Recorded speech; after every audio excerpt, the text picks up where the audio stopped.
तो दोस्तों जैसा कि हम देखने वाले हैं क्या भैया क्लास टेंथ की जो हमारी गणित है यानी मैथ, क्लास टेंथ की जो हमारी गणित है उसी का हम देखने वाले हैं। तो प्रश्नावली 1.1 है और देखिए उसमें भैया जो हमारा पहला क्वेश्चन है 135 और 225 का यूक्लिड विभाजन एल्गोरिथम से 135 और 225 का यूक्लिड विभाजन एल्गोरिथम से हमें क्या करना है भैया, HCF ज्ञात करना है। तो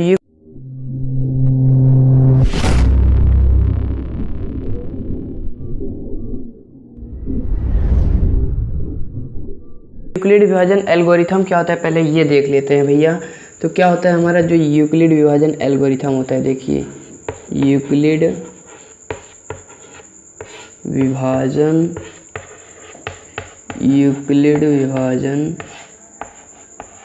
एल्गोरिथम,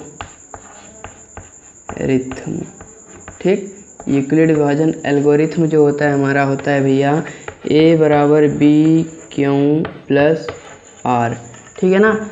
यही होता है A बराबर B Q प्लस R, यही होता है हमारा यूक्लिड विभाजन एल्गोरिथम। और इसको अगर आप अच्छे से और समझना चाहें तो जो ये A होता है हमारा, ये होता है हमारा भाज्य।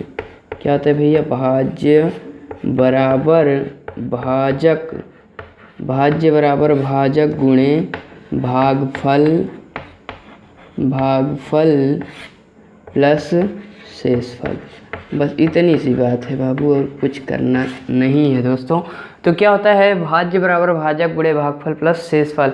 देखिए इस बात को आप लोगों ने LKG मतलब 5वीं क्लास के अंदर तक बच्चा इस बात को सीख जाता है, क्योंकि तब मतलब सीख जाता है पर इस तरह से नहीं बताया जाता है, क्योंकि जानता है ना बच्चा नहीं समझ पाएगा अगर इस भाषा में बताएंगे।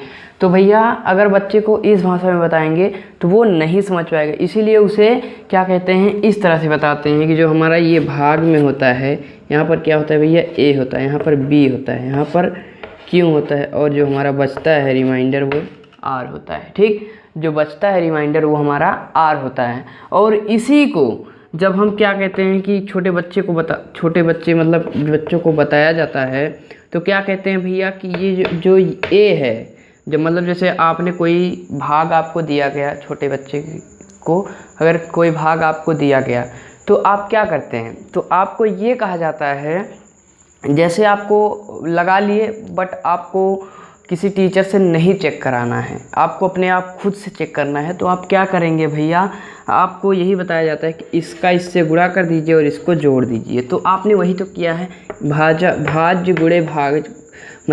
गुणे भागफल प्लस शेषफल, इतनी बात है। यही तो आप करते हैं और यही से वही बात होती है यार भैया। जो चीज़ हम 5वीं के पहले तक पढ़े होते हैं वही हम 10वीं में भी पढ़ते हैं।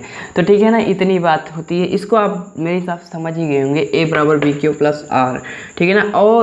और एक बात आप लोग ये भी जानिए, ये HCF अगर याद करना है, अगर HCF याद करना है तो जब तक हमारा रिमाइंडर 0 नहीं आ जाता, अगर हमें HCF याद करना है जब तक हमारा रिमाइंडर यानी शेषफल 0 नहीं आ जाता है तब तक हमें इसी प्रक्रिया को बार बार दोहराते रहना है। क्या करना है भैया, बार बार इसी प्रक्रिया को दोहराते रहना है और वही हमारी होगी यूक्लिड विभाजन एल्गोरिथम, ठीक। तो चलिए दोस्तों अब हम कुछ जो सवाल दी गई है उसको लगाते हैं। तो इसको इरेज कर देते हैं, ठीक है ना। इतनी बात तो समझ में आ ही गई होगी। तो दोस्तों जो हमारी सवाल है उसको हम लगाएंगे किस तरह से, देखिए 135 और 225 है ना। तो आप सीधा ऐसे लिखेंगे सॉल्यूशन में, क्योंकि यूक्लिड क्या होता है भैया, यूक्लिड विभाजन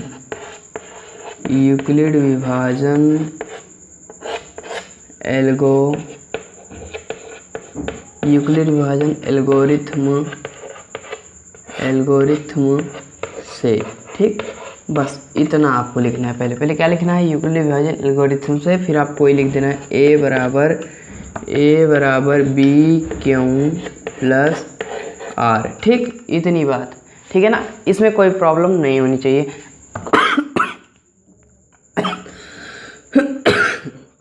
और उसके बाद देखा जाए भैया तो जो छोटा होता है उससे हम भाग देते हैं। तो 135 डिवाइडेड बाई 225, ठीक। इतनी बात, 135 डिवाइडेड बाई 225 25। तो इसका अगर हम 135 का भाग 225 में करेंगे तो हमारा एक बार जाएगा। कितनी बार भैया? सिर्फ और सिर्फ एक बार जाएगा। तो उसे हम क्या करेंगे, 135 से कम 135 यानी हमारा इतना। अब इसको डिवाइड मतलब घटाएंगे तो 5 में से 5 0 हुआ, और यहाँ पर 12 में से 3 जो 9 बचा। ठीक, इतना हुआ। अब हम क्या करेंगे, 135 को यहाँ पर लिख देंगे फिर से 135। अब 90, ठीक है ना, कितना है भैया? हमारा 90 है। तो अब हम क्या करेंगे, 90 को अगर हम 2 बार करेंगे तो सीधी सी बात है 9 दूनी 18 यानी 180 हो जाएगा, ज़्यादा हो जाएगा। तो हम एक बार इसको भी ले जाएंगे तो इतना हो जाएगा 90। अब इसको घटाएंगे तो हमारा आएगा 45। ठीक, अब फिर जैसा इसमें हमने किया था 135 को अंदर रखा था, अब 90 को अंदर रखेंगे तो हमारा रिमाइंडर 0 आ जाएगा, क्योंकि 45 दूना कितना होता है भैया? 90 होता है। आई होप ये प्रोसेस आपको एकदम पूरा टोटल समझ में आया होगा।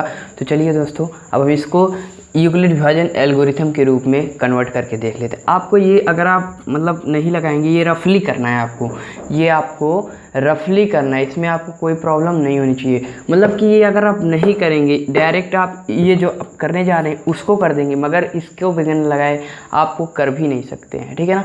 तो चलिए दोस्तों देखिए क्या होगा। जो हमारा ए है, मैंने बताया था ना कि ए अंदर लिखा जाता है, तो यानी ए के सामने ऐसे लिख देंगे 2 2 5 बराबर। अब देखा जाए बी क्यों, यानी बी यहाँ पर है और क्यों यहाँ पर है, तो क्या लिखेंगे 135 और गुणा में 1 और रिमाइंडर जितना बचा है कितना 90। ठीक, अब देखिए अगर आप इसको पूरा सॉल्व करेंगे तो इतना बन जाएगा। तो वही तो कहा, वही तो हम पहले चेक भी करते थे, तो वही तो करते थे, मतलब कि हम जब इसको गुणा उसमें करते थे और इसको रिमाइंडर को जोड़ देते थे तो हमारा यही अंदर वाला बन जाता था, और तब हम कहते थे कि हमारी सवाल जो भाग हमने किया है वो हमारा परफेक्टली श्योर सही है। तो देखिए भैया पहले स्टेप में हमने किया लेकिन हमारा रिमाइंडर 0 नहीं हुआ। मैंने ये भी कहा था कि ये रिमाइंडर जब तक 0 ना हो तब तक हमें ये प्रक्रिया अपनाती ही रहनी है। तो अब देखिए आगे करते हैं, तो हमारा क्या है, अब आगे देखिए ए के स्थान पे 135 आ जाएगा। तो ए के स्थान पे आपने 135 लिखा, बराबर किया। अब आपको 90 यहाँ पर लिख लेना है, बी के स्थान पे 90 इंटू 1 है 1 कर देना है, उसके बाद 45। ठीक, इतना हुआ। अब भी रिमाइंडर हमारा 0 नहीं आया है तो हमें अभी और लिखना पड़ेगा। तो अब देखिए भैया 90 जो है हमें यहाँ पर रखे हैं, तो 90 यहाँ पर लिखे, और यहाँ पर हमारा 45 और हमने 2 बार में किया 45 दूना 90 और रिमाइंडर हमारा 0 आ चुका है। तो इसीलिए हमारा क्या होगा भैया, जो 45 होगा, जो ये मतलब यही होता है ना HCF आपने तो ज्ञात किया ही होगा भाग वाली विधि से आपने HCF ज्ञात किया होगा। तो सीधी सी बात है वही भाग वाली विधि से करना है, बट बात इतनी है कि आपको यूक्लिड विभाजन एल्गोरिथम के हिसाब से इतने शॉर्ट में लिखना है, इतना बड़ा कुछ भी नहीं करना है। तो भैया देखिए इतना हो गया। तो अब आपको नीचे से लिख देना है अतः 135 हुआ 225 का HCF बराबर कितना हो जाएगा भैया 45। ठीक, इतनी बात है, ठीक है ना भैया, HCF 45 हो जाएगा। ठीक, तो इसका आई होप आप लोगों ने इसको बहुत अच्छे तरीके से समझा होगा। तो दोस्तों आप इसका स्क्रीनशॉट ले सकते हैं, मैं थोड़ी देर के हट रहा हूँ और आप लोग अच्छे से इसका स्क्रीनशॉट लेकर आप इस सवाल को समझ सकते हैं।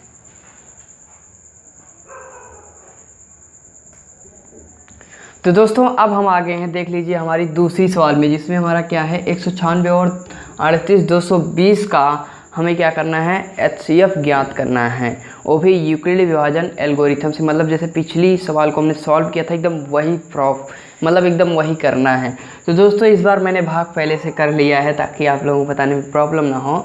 तो देखिए भैया क्या है 196 और 38,220। ठीक, 196 और 38,220।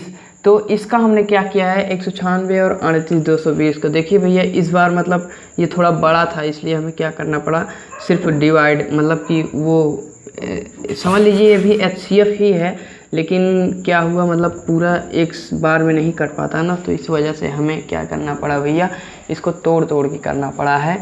तो इसको लिखने के लिए आपको कोई प्रॉब्लम ही नहीं होनी चाहिए।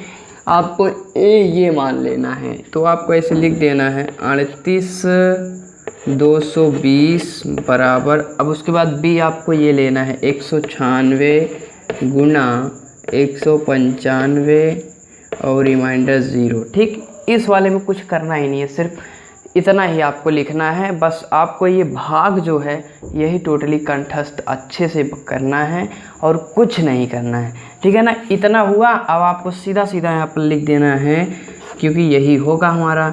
तो आपको लिखना है अतः 196 व 38,220 का HCF बराबर कितना होगा भैया? 196। ठीक, ये है हमारा उत्तर, आंसर आ गया। ठीक है ना भैया, तो आप इसको अच्छे से प्रॉपरली लिख सकते हो। तो यही है, और इसका भी आप स्क्रीनशॉट ले सकते हो। ठीक है ना दोस्तों, स्क्रीनशॉट आप ले सकते हो और अच्छे से इसको भी समझ सकते हो। तो चलिए दोस्तों, थोड़ी देर की मैं हटाऊँ। तो दोस्तों देखिए, अब हमारी क्या है, जो उसी में पहले नंबर में जो तीसरा पॉइंट की सवाल है उसमें क्या है, 867 और 255, 867 और 255 का हमें HCF याद करना है। देखिए दोस्तों, इसमें आपको कंफ्यूज नहीं होना है कि 867 को आप बाहर लिखें और 255 को अंदर लिखें। तो ऐसा आपको, मतलब 855 को आपको क्या कहते हैं, 867 को आपको अंदर, मतलब जो बड़ा होगा उसको आपको अंदर लिखना, चाहे आगे रहे चाहे पीछे रहे, आपको इससे कोई प्रॉब्लम नहीं होनी चाहिए। जो आपको बड़ा दिखेगा वही अंदर लिखना है, और जो छोटा रहेगा, जो छोटा मतलब जिससे हम भाग दे सकें उसमें, उसको आपको बाहर लिखना है और आपको भाग करना है। और देखिए दोस्तों, इसमें मैंने भाग पहले से कर लिया है ताकि आप लोगों को बताने में प्रॉब्लम ना हो। ठीक है ना, तो चलिए दोस्तों, अब इसको हम फिर से वैसे लिखते हैं। तो क्या करेंगे, 255 × 3, देखिए पहले लिखेंगे 876, क्या लिखेंगे भैया, 876 बराबर 255 × 3 + 102। ठीक, 102। ठीक ना, अब उसके बाद क्या है भैया, 255 यहाँ पर आ जाएगा, 255 बराबर 102 × 2 + 51। ठीक, अब इस बार करेंगे तो हमारा क्या हो जाएगा, 102 × 51 × 2 + 0। इस बार हमारा रिमाइंडर 0 आ गया, क्योंकि इस प्रक्रिया को हमें तब तक अप्लाई करना है जब तक हमारा रिमाइंडर 0 नहीं आ जा सकता। और रिमाइंडर हमारा 0 आ चुका है तो हमारी सवाल टोटली लग चुकी है। और दोस्तों, इसमें आपका क्या होगा, HCF यही होगा जिसने 0 किया है। जिसने 0 किया है वही सीधा सीधा भैया क्या होगा, HCF होगा। और देखा जाए तो क्या लिखेंगे हम, अतः 867 व 255 का HCF बराबर कितना होगा भैया, 51, कितना, 51 है। ठीक है ना, इतना आपको लिख लेना है अतः। तो देखिए दोस्तों, इतनी बात है, इसको आप क्लियरली लिख सकते हो। इसके बाद हमारा एक क्वेश्चन है जो थोड़ा अच्छा क्वेश्चन है, इसका रिवीजन कीजिएगा क्योंकि ये एग्ज़ाम के बोर्ड में पूछे जाते हैं। तो चलिए दोस्तों, आप इसका स्क्रीनशॉट ले लीजिए, मैं थोड़ी जगह हट रहा हूँ, उसके बाद हम अगली बहुत दमदार सवाल लगाते हैं। चलिए दोस्तों, तो चलिए दोस्तों, अब हम लगाते हैं दूसरी सवाल जो कि हमारी सवाल क्या है भैया, कि दर्शाइए कि कोई भी धनात्मक विषम पूर्णांक 6q + 1 या 6q + 3 या 6q + 5 के रूप का होता है। ठीक है ना, यही आपको दर्शाना है जहाँ q कोई पूर्णांक है। ठीक है ना, इतनी बात है। देखिए भैया, क्वेश्चन आपको स्क्रीन पर हम दिखा देंगे, आप वहाँ से स्क्रीनशॉट लेकर लिख सकते हैं। तो यही एक बार और देख लीजिए, दर्शाइए कि कोई भी धनात्मक पूर्णांक 6q + 1, 6q + 3 या 6q + 5 के रूप का होता है जहाँ q कोई पूर्णांक है। तो आपको क्या करना है, सबसे पहले देखिए आप लोगों को क्या करना है। सबसे पहले आपको यही करना है कि माना कोई धनात्मक विषम पूर्णांक a है। ठीक है ना, सीधी सी बात आपको सॉल्यूशन में लिखना है। क्या लिखना है बाबू, सॉल्यूशन। SOLUTION सॉल्यूशन में यही लिखना है कि माना कोई धनात्मक विषम पूर्णांक a है, ठीक है ना। ऐसे हिंदी में लिखिए, माना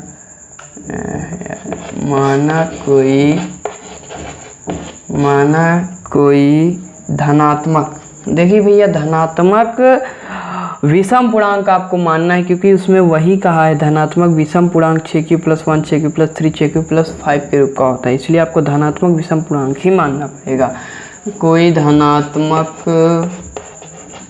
माना कोई धनात्मक विषम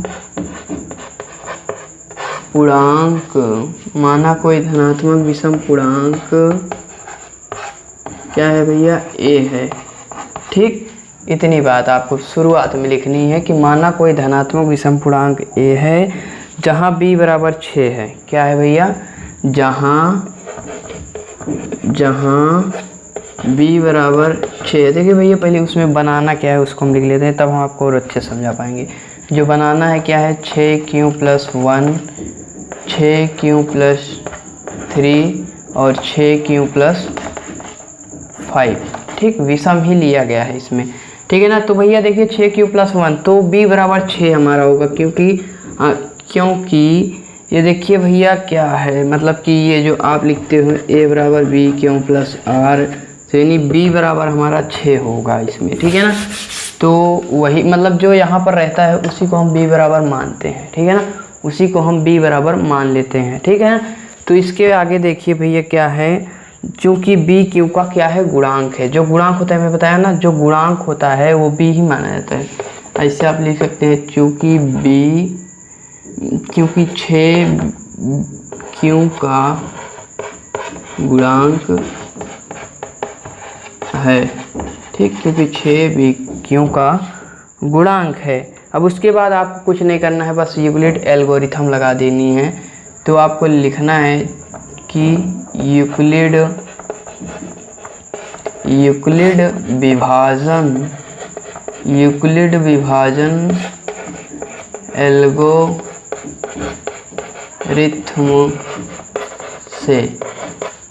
विभाजन एल्गोरिथम से इतना आपको लिखना है। और a बराबर वो लिख देना है, a बराबर यहाँ लगाते हैं भैया, a बराबर b/r, ठीक है ना। अब आपको r भी देखिए, और आप एक बात ये भी समझ लीजिए भैया, जो हमारा क्या कहते हैं r होगा वो 0 से बड़ा होगा, मतलब जो शेषफल हमारा होगा वो हमारा 0 से बड़ा होगा, लेकिन जो हमारा b होगा उसके बराबर तक होगा, मतलब उससे बड़ा नहीं होगा। अगर उससे बड़ा हो जाएगा तो मतलब यूक्लिड विभाजन एल्गोरिथम तब फॉलो नहीं करेगी उस पर। तो भैया इतनी बात है, देखिए उसके बाद, ठीक है ना।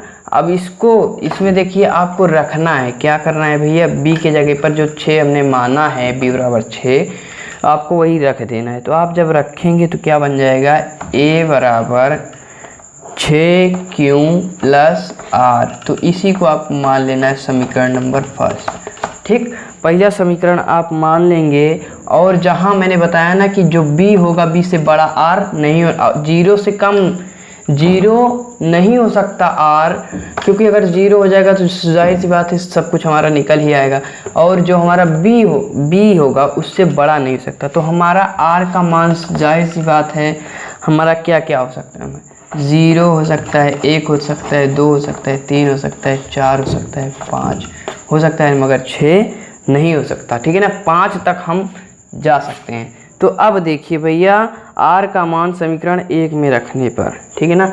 अब अगर देखिए सीधा बात है भैया, r के मान 0 1 2 3 4 5 हो सकते हैं, तो इन्हीं के मान r का मान समीकरण 1 में रखने पर, ठीक। अब देखिए जब r का मान आपने समीकरण 1 में रखा तो सीधी बात है, देखिए एक बार आप रखेंगे तो कितना बनेगा, पहली बार आप रखेंगे तो बनेगा 6q, क्योंकि इस बार हम 0 रख रहे हैं तो मान लीजिए 6q ही बनेगा।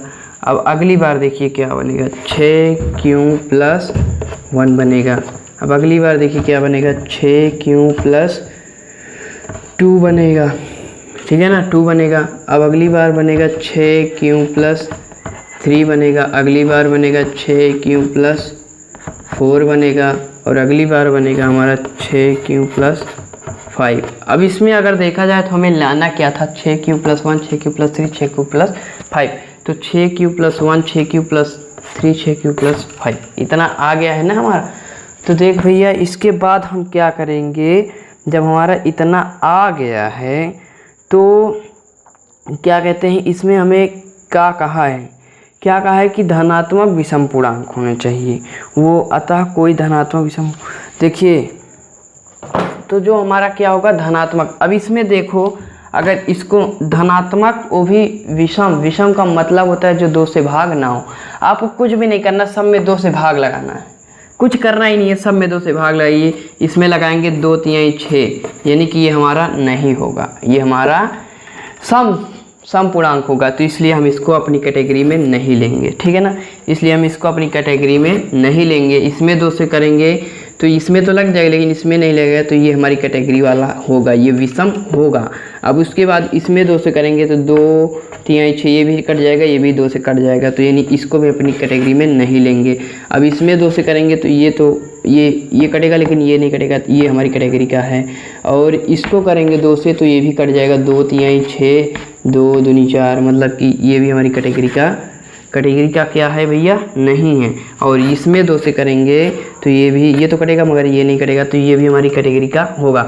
तो आप सीधा लिख सकते हैं कि अतः कोई धनात्मक विषम पूर्णांक, अतः कोई धनात्मक विषम पूर्णांक, अतः कोई धनात्मक विषम पूर्णांक 6q प्लस 1, 6q प्लस 3 और 6q प्लस 5 के रूप का होता